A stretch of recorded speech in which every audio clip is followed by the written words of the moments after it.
Hi, നമസ്കാരമുണ്ട്. ആറ്റുകാൽ പൊങ്കാല കഴിഞ്ഞു.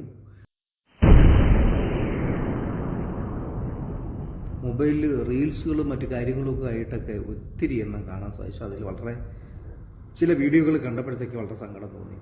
ഈ ആറ്റുകാൽ പൊങ്കാലയിടാൻ ആദ്യമായി സാരി ഉടുത്ത് വരുന്ന പ്രിയപ്പെട്ട നമ്മുടെ സഹോദരിമാരുണ്ടായിരുന്നു. അവരെയൊക്കെ വളരെ ശല്യം ചെയ്യുന്ന, അവരോട് മോശമായ രീതിയിൽ കൈകളിരിക്കുന്ന ക്യാമറ ഉപയോഗിച്ച് അവിടെ ചിത്രങ്ങൾ പകർത്തിയ കാഴ്ചകളൊക്കെ കണ്ടു. അത്തരം കാഴ്ചകൾ യാതൊരു കാരണവശാലും അനുവദിക്കരുത് എന്നുള്ളൊരു അഭ്യർത്ഥനയാണ് എനിക്കുള്ളത്. പിന്നെ ശരീരം പ്രദർശിപ്പിക്കാനായിട്ട് വന്നിട്ടുള്ള ചില പ്രശസ്ത താരങ്ങളെയൊക്കെ നിങ്ങൾ കണ്ടിട്ടുണ്ടാവും. നിളയും അതുപോലെ തന്നെ അന്നയൊക്കെ. അവരെ ചുറ്റും ഈ മണിയനീച്ച പൊതിയുന്നത് പോലെ പലരും പൊതിഞ്ഞു. അവർക്കത് ആവശ്യമാണ്. അവരെ നിങ്ങൾ കൂടുതൽ എടുത്ത് കാണിച്ചോളൂ. എനിക്ക് അവിടെ 1-2 വീഡിയോ കണ്ടപ്പോഴത്തേക്ക് ക്യാമറാമാൻ ചാടി അവരെ നെഞ്ചിൻ്റെ പുറത്തിരുന്ന് ആണ് ഷൂട്ട് ചെയ്യുന്നതെന്ന് വരെ തോന്നിപ്പോയി.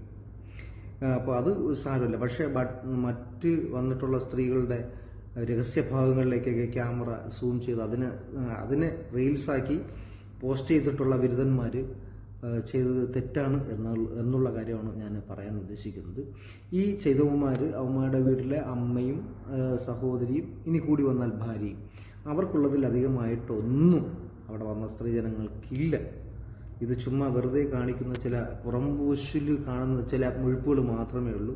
അപ്പോൾ ആ മുഴുപ്പുകൾ ആൾക്കാരിൽ ചില ഞരമ്പന്മാരായിട്ടുള്ള ആൾക്കാർക്ക് അത് കാണാൻ ഭയങ്കര ഇൻട്രസ്റ്റ് ഒക്കെ ഉണ്ടാവുമായിരിക്കും എന്നല്ല, ഉണ്ട്.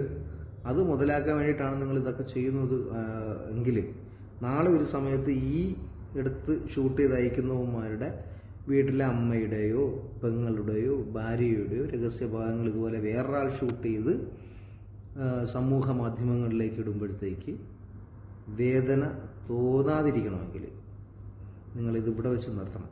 ഒരു പുതിയ സംസ്കാരം നമ്മൾ ഉണ്ടാക്കിയെടുക്കണം കേട്ടോ. കാരണം വരും തലമുറയ്ക്ക് മാതൃകയാകാൻ വേണ്ടിയിട്ടാണ്. അതുകൊണ്ട് ഇത്തരം വ്യക്തിനിർഭരമായിട്ടുള്ള സാഹചര്യങ്ങളിൽ കുറച്ച് മിതത്വം പാലിക്കുന്നത്, കുറച്ച് മാന്യത പാലിക്കുന്നത് നന്നായിരിക്കുമെന്ന് ഓർമ്മിച്ചുകൊണ്ട് നമുക്ക് അടുത്തൊരു വീഡിയോയുമായിട്ട് വീണ്ടും കാണാം.